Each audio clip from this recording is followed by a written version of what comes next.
Olá pessoal, eu sou o professor Leonardo Marcelino e estamos de volta aqui para um novo curso. O curso que nós vamos trabalhar a partir de agora é o Java Enterprise Edition. Esse curso vai ser dividido em alguns módulos.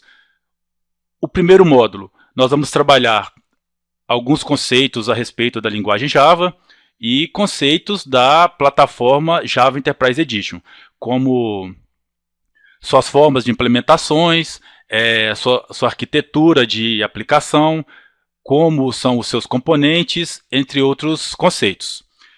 E para os próximos módulos, nós vamos trabalhar as APIs da plataforma Java Enterprise Edition propriamente dita.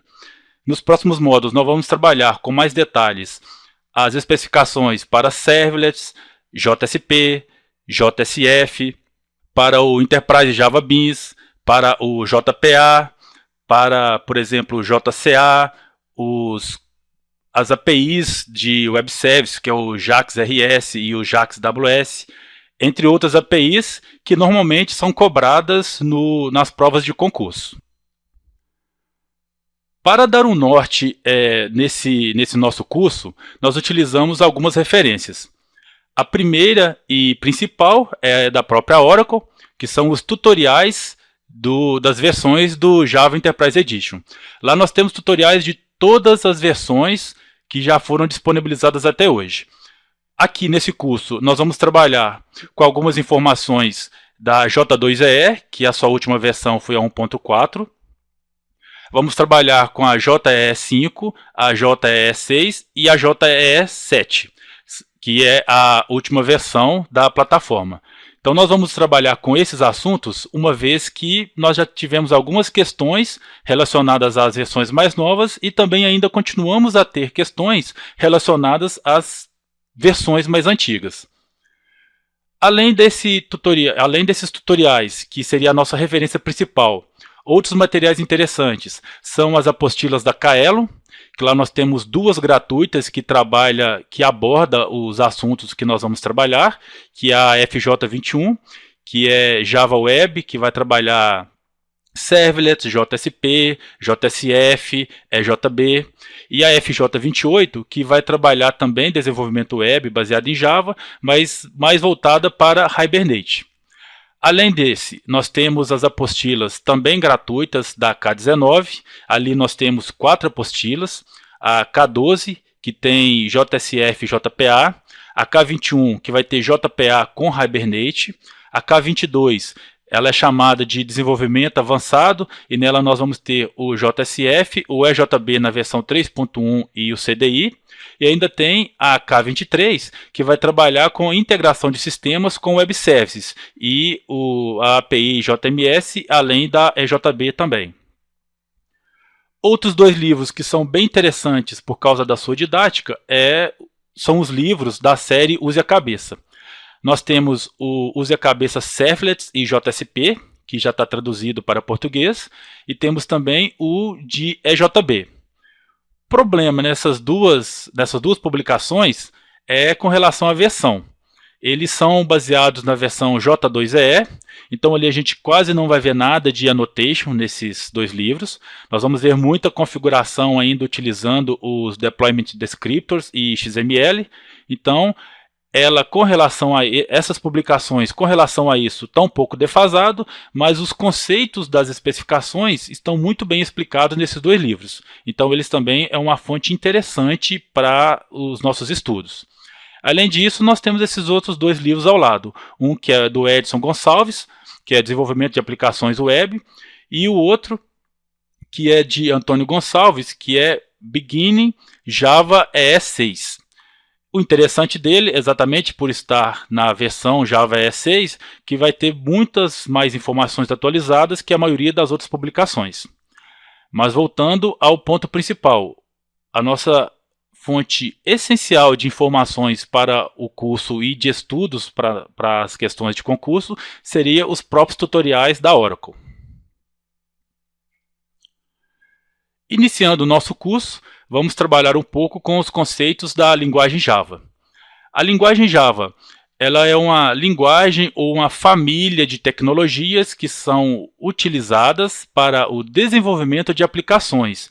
E esse desenvolvimento é em diversos ambientes. Então, nós não temos um ambiente específico para o desenvolvimento de aplicações Java. Ela tenta abordar a maior quantidade possível, a maior quantidade conhecida de ambientes de aplicações.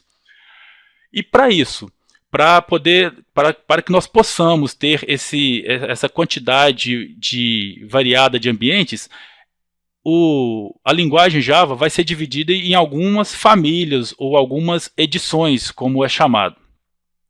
A primeira que nós temos é a Java Standard Edition, que é o JSE.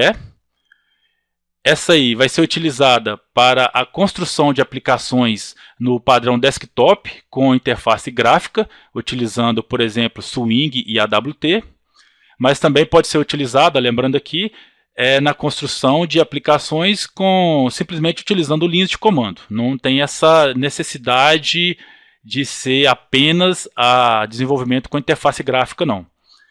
Dentro do JSE, da família JSE, digamos assim, nós vamos ter as APIs mais básicas para as aplicações. Elas vão ser as APIs fundamentais para o desenvolvimento de aplicações tanto no padrão, na edição JSE, mas também elas são utilizadas para as outras edições. Ali nós vamos ter a API JDBC, nós vamos ter a JNDI, JAS, a JAXP, que é para XML, a JAXB também, que é para XML, entre várias outras APIs que são básicas para o desenvolvimento de vários tipos de aplicações. Outra família ou grupo é o Java Micro Edition, que é o JME.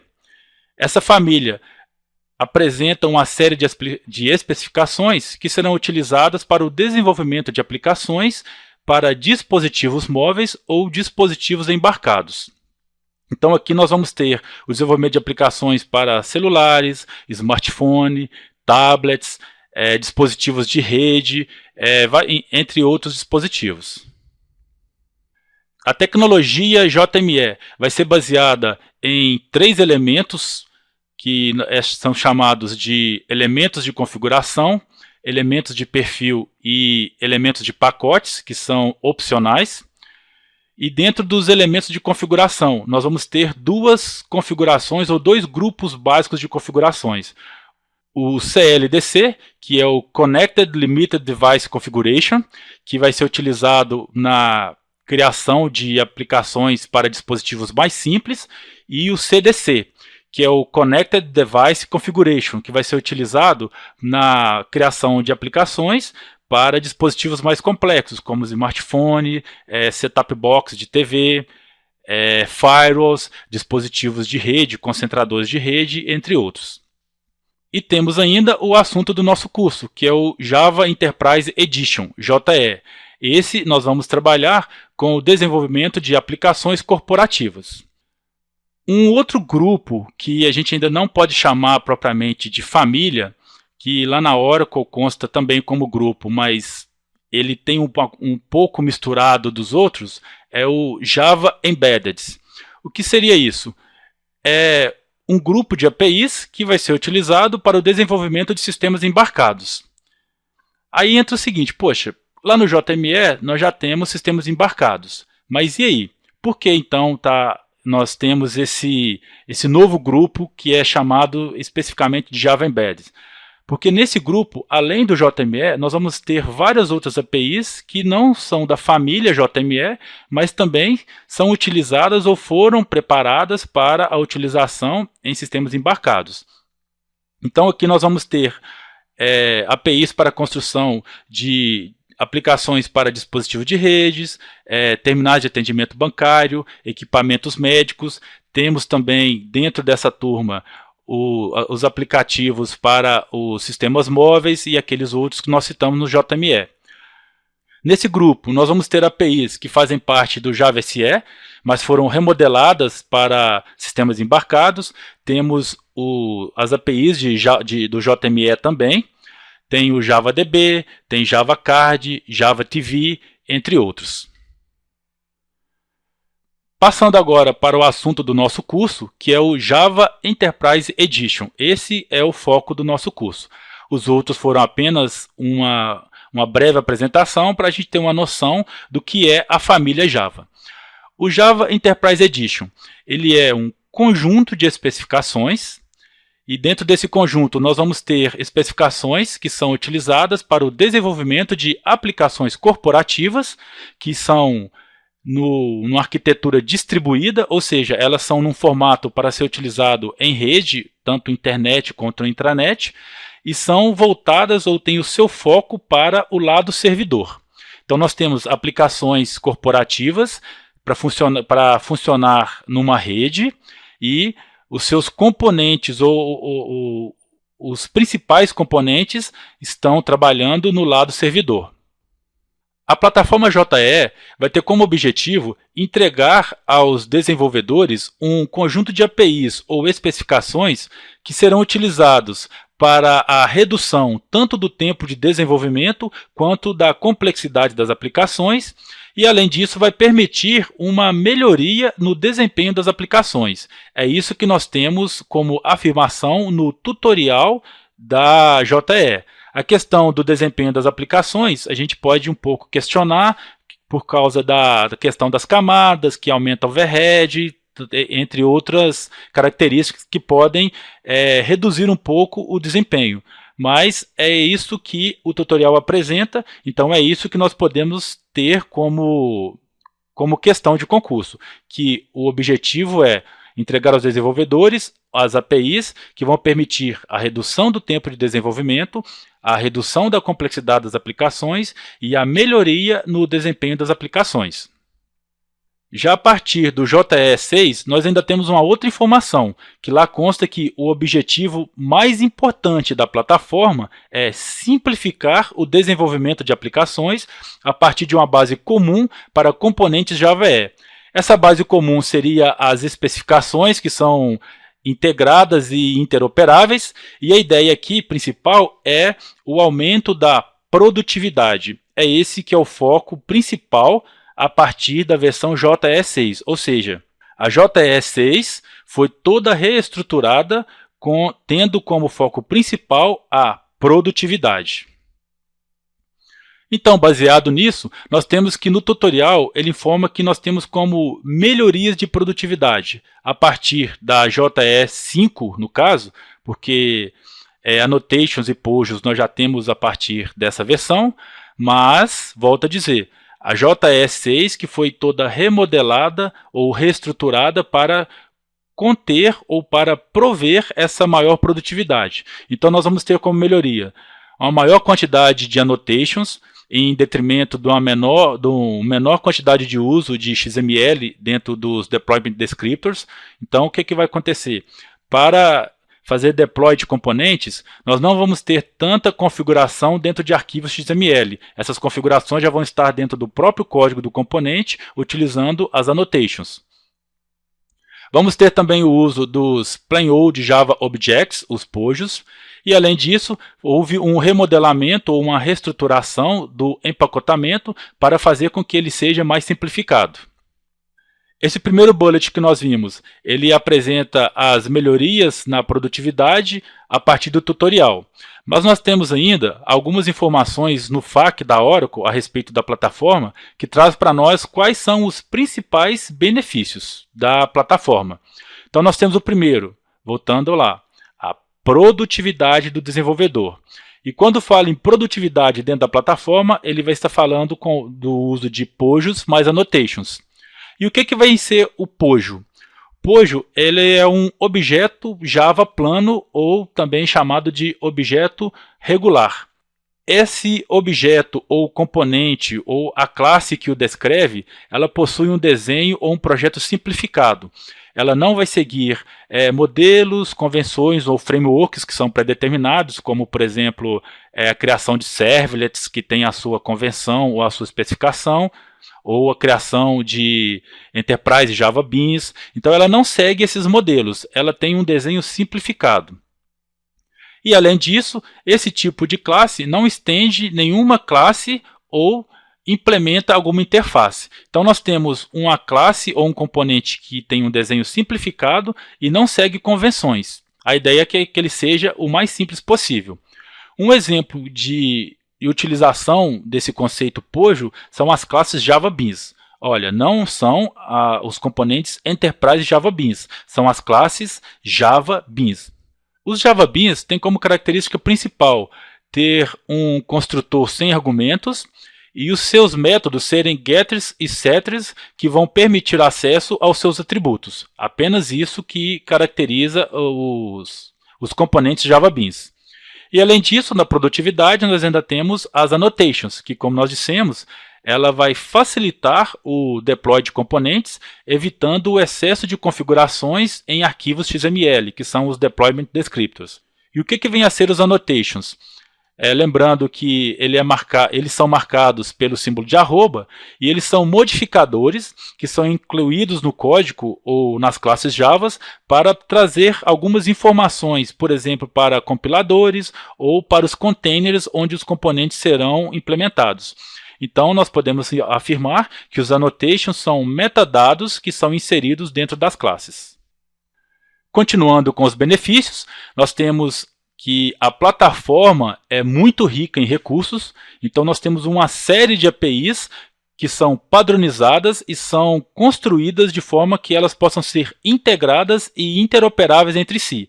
Então a comunicação entre os componentes Java faz parte desse modelo de desenvolvimento que é construído a partir da plataforma JE, e além disso nós temos componentes para as mais diversas necessidades de aplicações dentro das corporações. Outro benefício é o menor tempo para entrega de soluções ao mercado.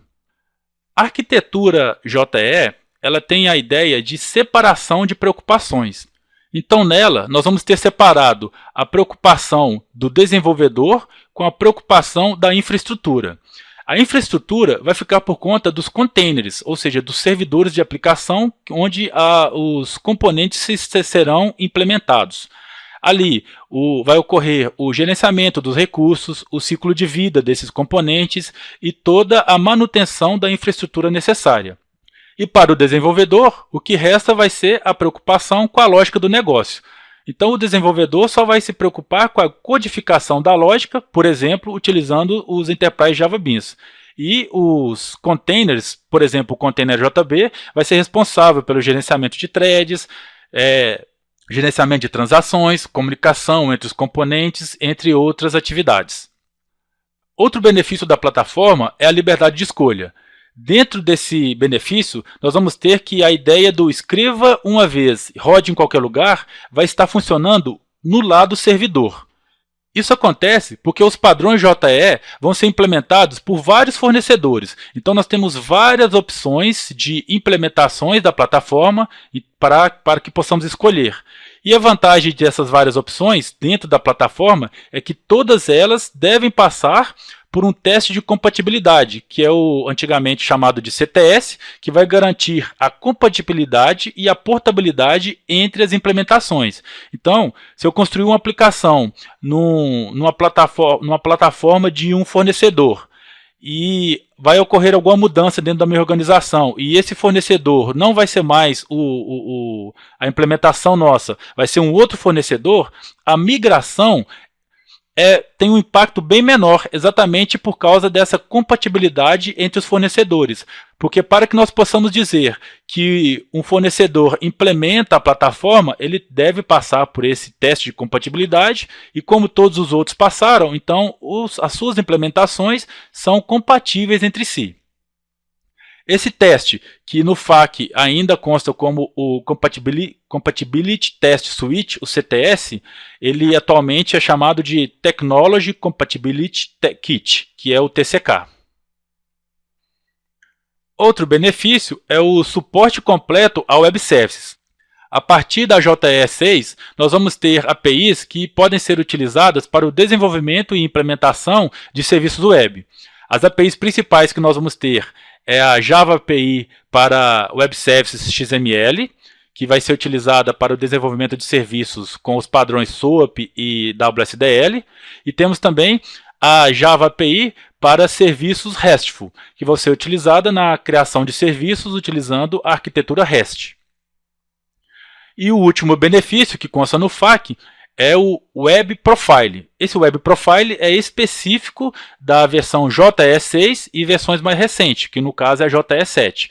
Ele é um subconjunto que vai ser utilizado para otimizar a construção de aplicações web e, por ser subconjunto, ele não vai requerer todo o conjunto de especificações da plataforma JE.